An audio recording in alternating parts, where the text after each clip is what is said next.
ordenamento do direito, é muito importante que a gente não olhe apenas para a nossa sociedade, né?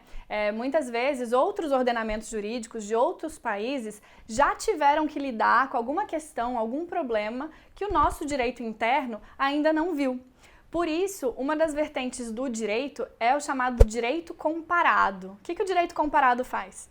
Ele analisa o direito de um outro país e compara com o nosso direito aqui no Brasil, para verificar qual é a melhor solução, se a gente pode tirar alguma ideia, qual foi a experiência desse outro país com essa legislação específica.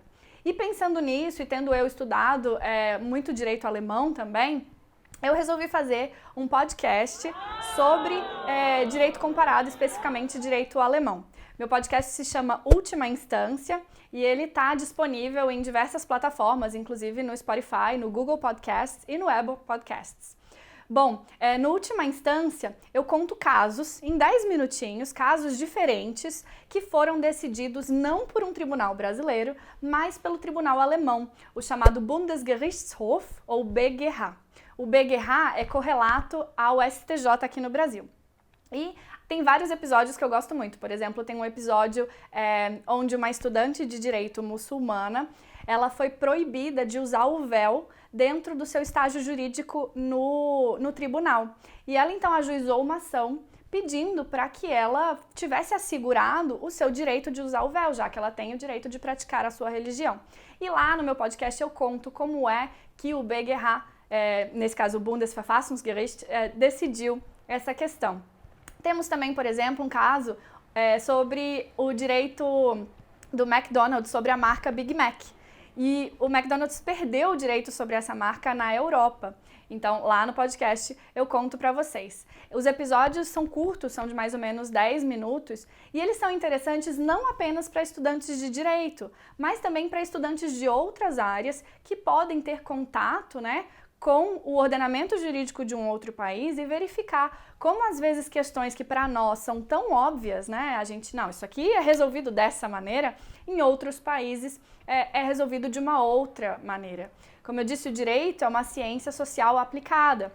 Então, muito da visão jurídica dos tribunais e dessa visão jurídica que é colocada na lei, ela é reflexo de uma sociedade, né? Isso fica muito claro quando a gente analisa outros ordenamentos jurídicos. Quando a gente vê, por exemplo, a Constituição alemã, que sequer é chamada Constituição ainda, né? Ela é chamada Lei Fundamental, e ela foi feita diretamente ali no pós-guerra. Então, muito da história daquele país é refletido naquela Constituição. Por isso é tão interessante a gente sempre verificar o contexto histórico em que foi feita a lei, né, em que chegou-se na conclusão de que aquela seria a melhor regra para aquela sociedade. E qual é o contexto social da sociedade? O direito ele não está dissociado das outras ciências, né? Da geografia, por exemplo, né? Da economia, muito pelo contrário. Ele vem regular essas relações, mas ele tem que estar em consonância com elas. Ele tem que propiciar uma relação de mercado que seja boa tanto para o Estado quanto para a sociedade, né? Ele tem que refletir os valores daquela sociedade. Portanto, é muito interessante analisar o direito de outros países. Te convido, então, a ouvir o podcast Última Instância e te convido também a ouvir um outro podcast chamado As Advogadas, onde eu conto de maneira bem descontraída algumas experiências da vida na advocacia junto com a minha amiga Mariana Gonçalves.